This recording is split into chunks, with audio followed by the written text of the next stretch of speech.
And the Lord appeared unto Isaac and said, Dwell in this land, and I will be with you and bless you. For to you and your descendants I give all these lands, and I will perform the oath which I swore to your father Abraham. And I will make your descendants multiply as the stars of heaven, and in your seed all the nations of the earth shall be blessed.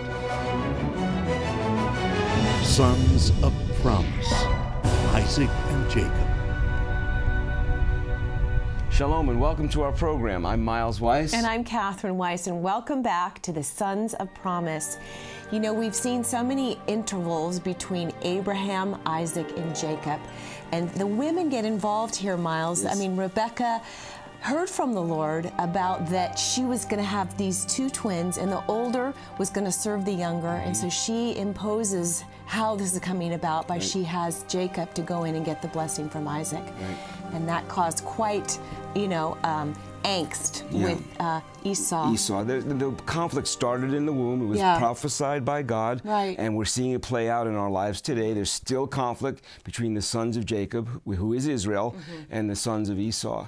And so as we go to our story today, we're going to pick up with Rebecca speaking to Jacob about what is going to take place and the fact that his brother is after him, and there's going to be greater conflict to come. So let's go to our story now.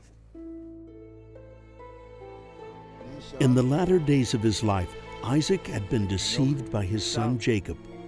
Unknowingly, Isaac had given his blessing to Jacob instead of Esau.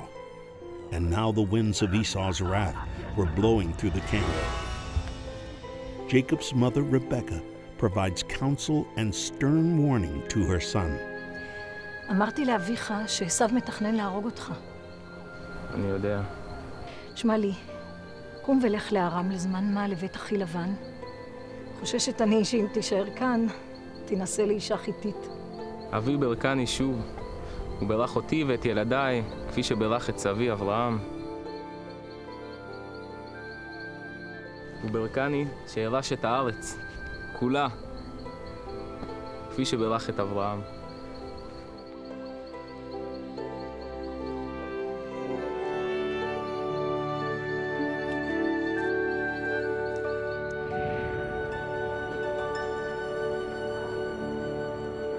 Talk about the Sons of Promise.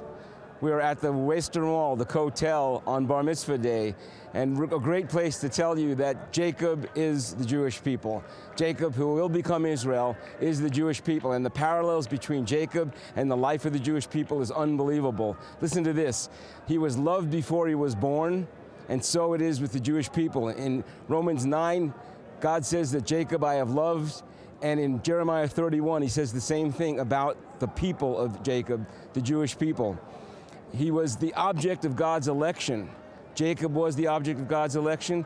And in Amos 3:2, we see that the Jewish people are also the object of God's election. He bears 12 tribes. 12 sons come from him. And as it is, the Jewish people are the 12 tribes. Jacob is his name. And God is not ashamed to be called the God of Jacob. In fact, we are admonished as the Jewish people to bring the light of the world to the world as the house of Jacob, by Isaiah 2:5. Genesis tells us that Jacob should be served by the Gentile people. And also, it says that about the Jewish people in Isaiah 49, that they're to be served by the Gentiles. We're seeing that today. If you saw our stand-up with Jan Willem van der Hoven, you know that his passion is that the Gentile world, the church especially, would come and would serve Israel and would stand with Israel in the day in which we're living. Jacob had an earthly inheritance, and so it is with the people of Israel. Every year at Passover, we would say, L'Shana Haba B'Yerushalayim, that we would be returned to the land of Jerusalem. 1948, God fulfilled that. Jacob had an earthly inheritance in the land. The Jewish people have our earthly inheritance in the land. Jacob valued the blessing of God. He went after it. And so it is with the Jewish people. Whether we see it or not clearly, we have a zeal for God, it tells us in Romans. Also, while in exile, Jacob was mistreated by those around him, Laban as a type of the taskmaster. So it is for the Jewish people, persecuted throughout the world in the time of exile. And also looking towards the promised land, listening to come back. Jacob was made wealthy by God in the time that he was in exile and in the time he was in the land. The Jewish people, in the time of our wandering, have been made wealthy and brought back to the land. That wealth is the cause of enmity. Just as it was the cause of enmity against Jacob, it's the cause of enmity from the world against the Jewish people. There's resentment. In fact, so much so that just as Esau claimed that the birthright was stolen, even though it was God's sovereign choice, so it is today. The sons of Esau are saying that the promise does not come to the Jewish people, but to the sons of Esau. That challenge is still there today. Others tried to displace and replace Jacob throughout his life, and so it is with the Jewish people. Others have tried to replace and displace us, but God says we are his chosen people. And finally, in the end, Jacob blessed the Gentile world. Through his son Joseph, he saved the Gentile world, and so it is. Through the Jewish people, the Mashiach will come back and the entire world will be blessed. Not only has the world been blessed through the promises of God that have come through Abraham, Isaac, and Jacob, not only the promises through Abraham, Isaac, and Jacob and the greatness of the contributions of medicine and science, technology, literature, and the arts, but also through Messiah himself. And in the end, the entire world will be blessed because of the sons of Jacob, the Jewish people.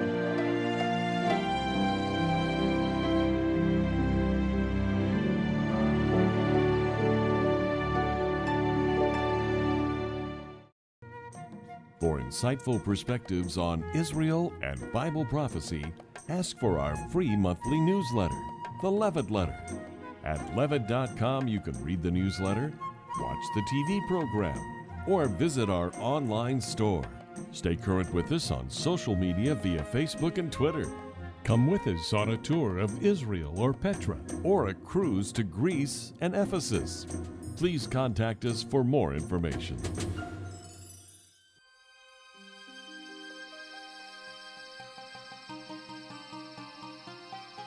And Jacob left his mother and father in Beersheba and journeyed toward Haran.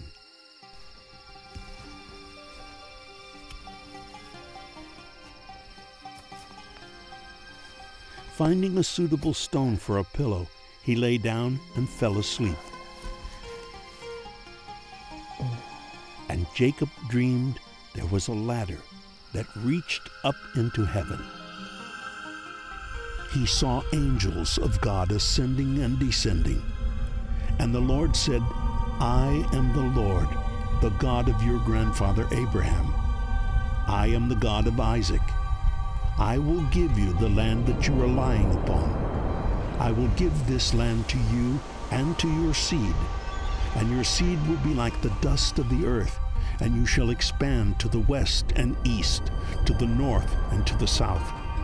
All the families of the earth shall be blessed because of you and your descendants. I am with you and will protect you wherever you go and will bring you back to this land. I will not leave you until I have done what I have promised.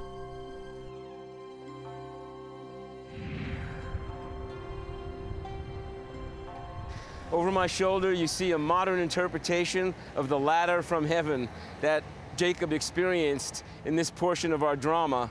You know, it's incredible. It's one of my favorite passages because it speaks about the connection between heaven and earth that God always intended for us and that he revealed to Jacob. You know, if you go forward in time from here, Yeshua himself spoke to Nathanael in John 1, verses 47 through 51. And he said that you believed I'm the Son of God because I said I saw you under the fig tree. Well, you're going to see greater things than this. You're going to see angels ascending and descending from heaven upon the Son of Man. And Yeshua revealed himself as Mashiach, as Messiah, to Nathanael.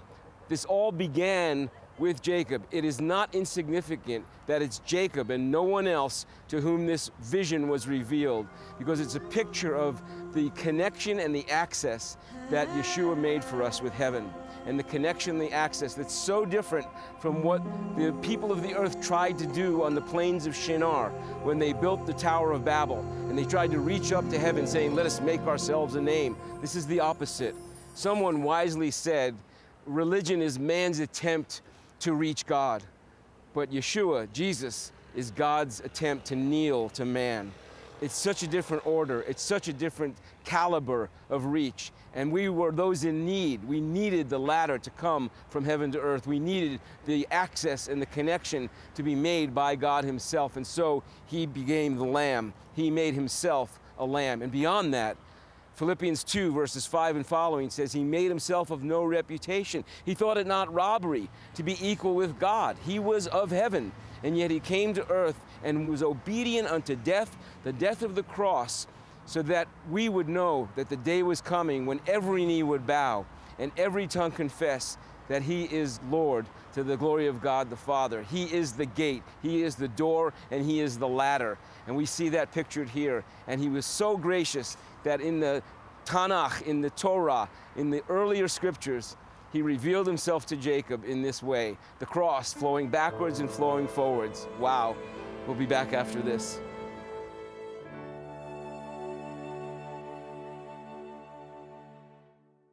Shalom, I'm Miles Weiss. And I'm Catherine Weiss, and we want to thank you for partnering with us. You know, without your gifts of funds, we can't continue what we're doing, and we are so blessed that you are partnering with us, and we know that there are many more out there that are just waiting for the opportunity to give to this ministry, to see the Jewish Jesus revealed. Yes, we're so grateful to be part of what God's doing in these last days, and we want to do even more as we see the day approaching. So God bless you for standing with us.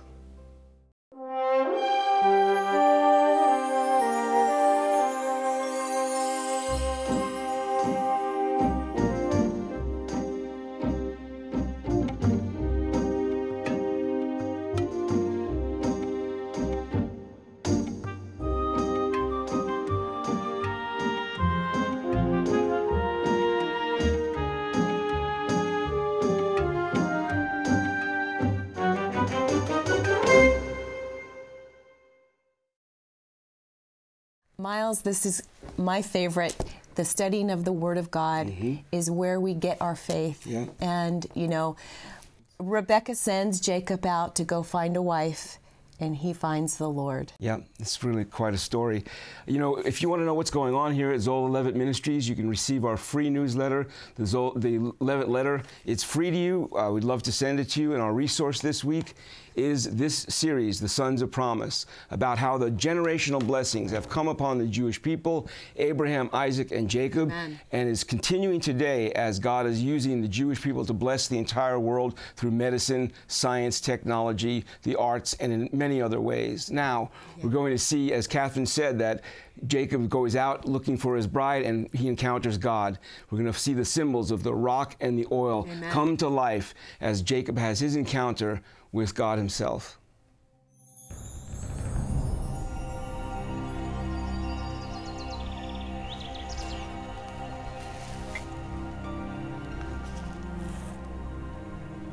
ואכן לא ידעתי מה נורא המקום הזה.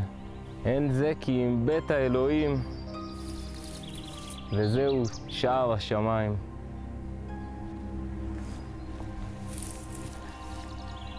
והיה, אם יהיה עמדי אדוני, וייתן לי בגד ללבוש, ולחם לאכול, והיה אדוני לי לאלוהי, והאבן הזאת אשר שמתי, מצבה תהיה לאלוהי.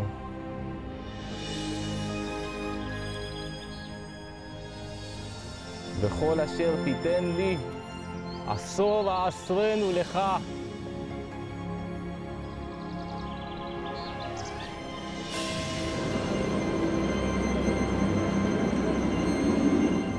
Here we are in modern Israel on Jaffa Street, and we're seeing the miracle of the rebirth of Israel, because we're also seeing that God extends his blessing from Abraham to Isaac to Jacob. And Isaac brings Jacob in and he blesses him a second time, and he says, you will not take a wife from the daughters of Canaan, but go to our father's house. Right, to our own people. And when Jacob awakens from his dream, he renames this place from Luz to Bethel, where he awakens. And Luz means separation, Bethel means house of God.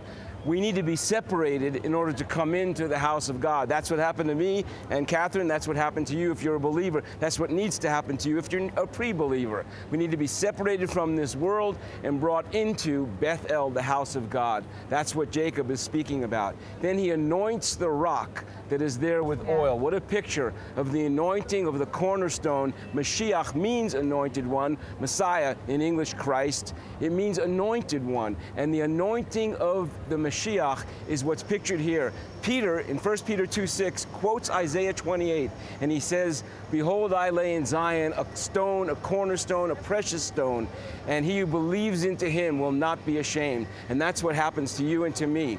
The oil, the anointing, is always speaking about the king and the priest, always speaking and looking forward to the anointed one, to Mashiach, to Messiah. You know, the rabbis say that Jacob placed oil upon the head of the stone. What a picture of the anointing on the cornerstone, Yeshua.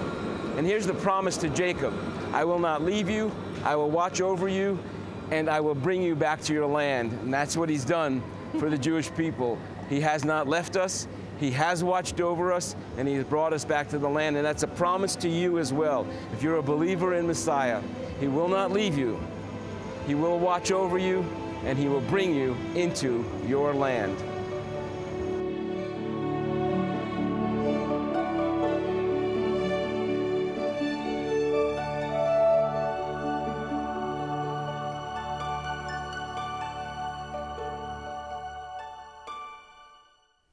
There's nothing like hearing the word on location about what we're speaking about, Miles. You did a wonderful job. Well, thanks. Really, it's the picture of the 1,000 generations. Listen to this from Psalm 105, verse 7. He is the Lord, his judgments are in all the earth. He has remembered his covenant forever, the word which he commanded to 1,000 generations. We're about to meet some of those generations, but listen to this. Which covenant he made with Abraham and his oath to Isaac, and confirmed the same to Jacob for a statute, to Israel for an everlasting covenant. So God mentions, even in Psalms, how the name change that's about to happen, what's going to happen in the transformation, is actually for generations to come. Right. And so we were able to interview Messianic believers on site in Israel. These kids, I call them kids, they're wonderful, mature young adults. They serve in the army, and they are ministering throughout the land.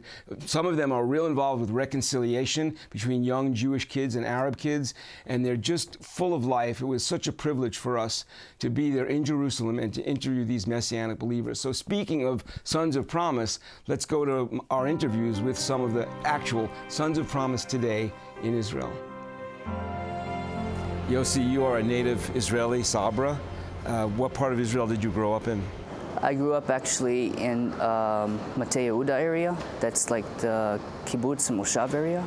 And then I moved to Jerusalem at the age of 12. And you're working in media, and you are, we're sitting here outside the pavilion of the King of Kings, and you've had a journey of faith. Can you tell me a little bit about that? Well, actually, at the age of 16, I basically fell from my faith, didn't believe it anymore. During the army period, I started believing again. It came to a point where I was really stressed and really broken, where I asked God to come back in my life and intervene. So basically, took maybe 2 weeks, and I was really reading the Bible every day and having a good time. If you have a message for American young people, what would you say to them? Just be ready to hear God in the storm. Just listen to him. And do you feel that there's a certain way that we can stand with Israel? Anything that our viewers can know about standing with the young people in Israel? Well, basically, Israel's about to face a lot of hard times that are coming ahead. The main thing you can do is keep talking to your neighbors, keep talking positive about Israel, and basically, the more support we have, the more we can give. Jamie, we're here outside the pavilion where the King of Kings meets. We were here Sunday night. You did a great job leading worship. Thank you.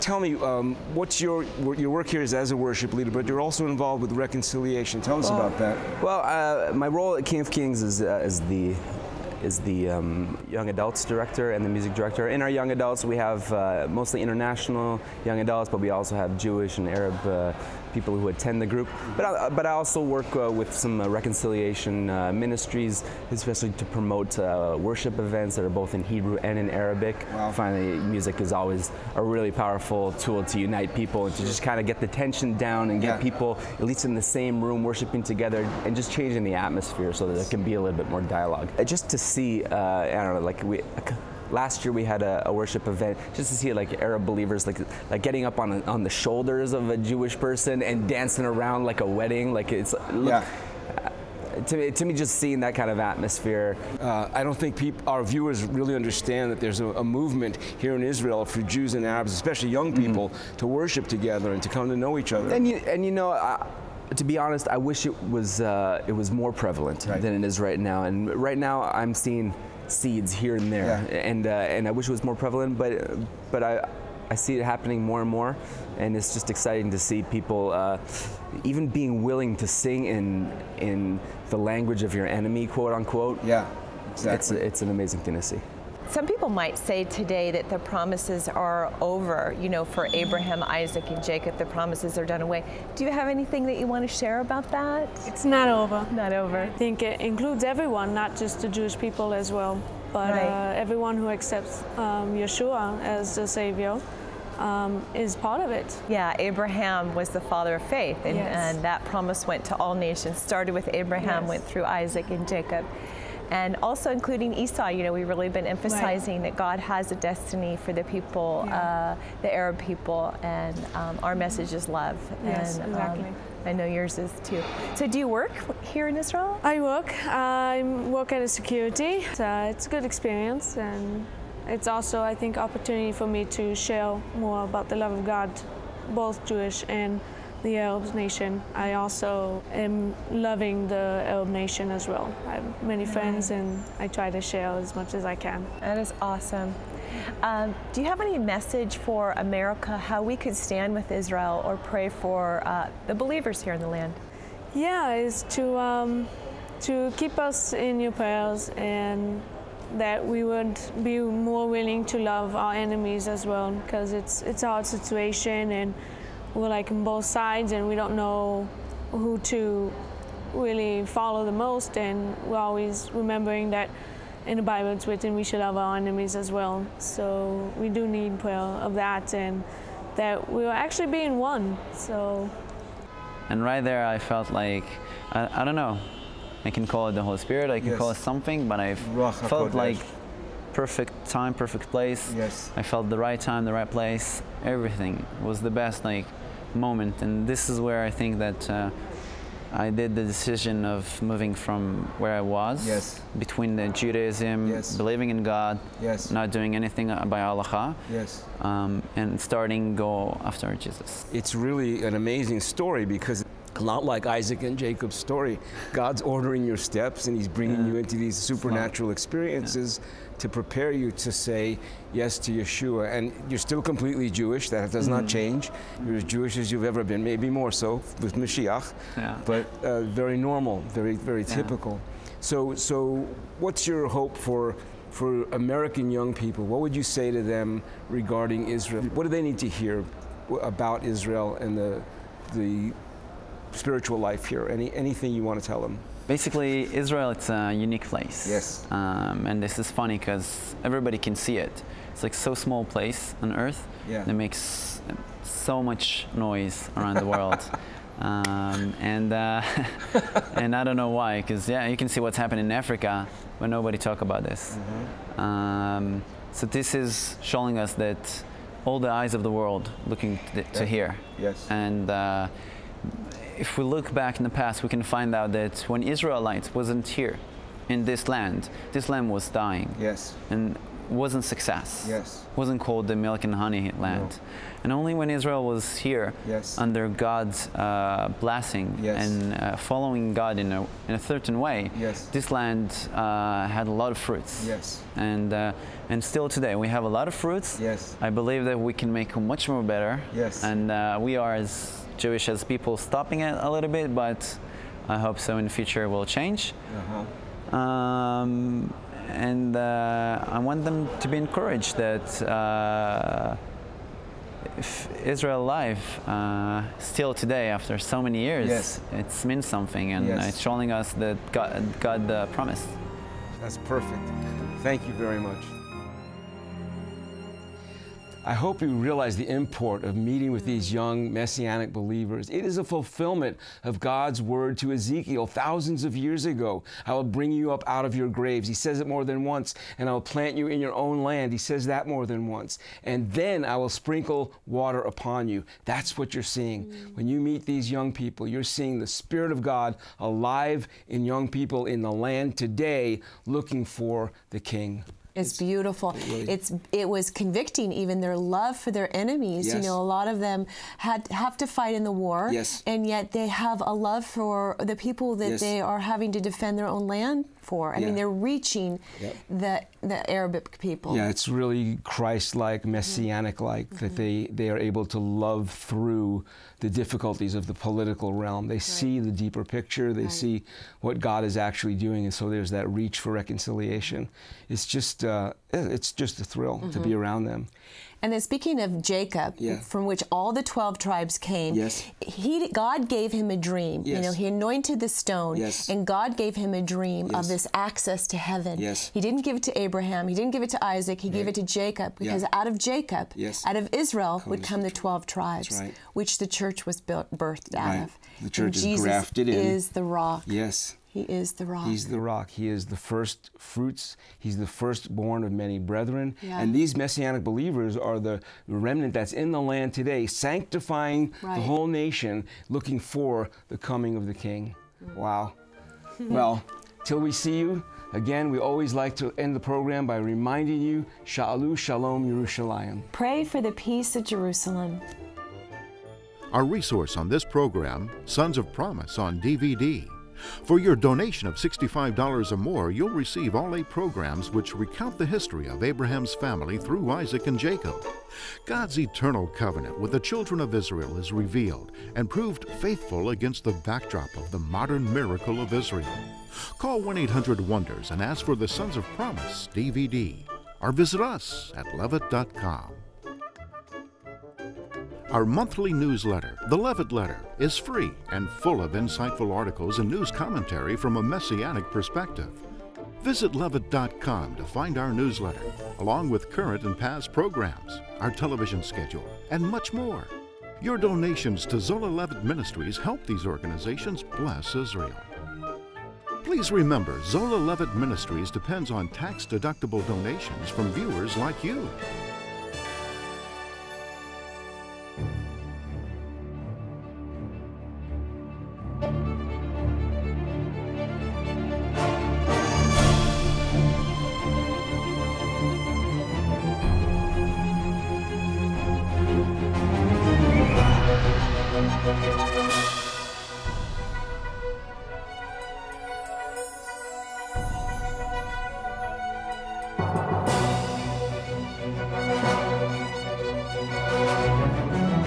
This has been a paid program brought to you by Zola Levitt Ministries.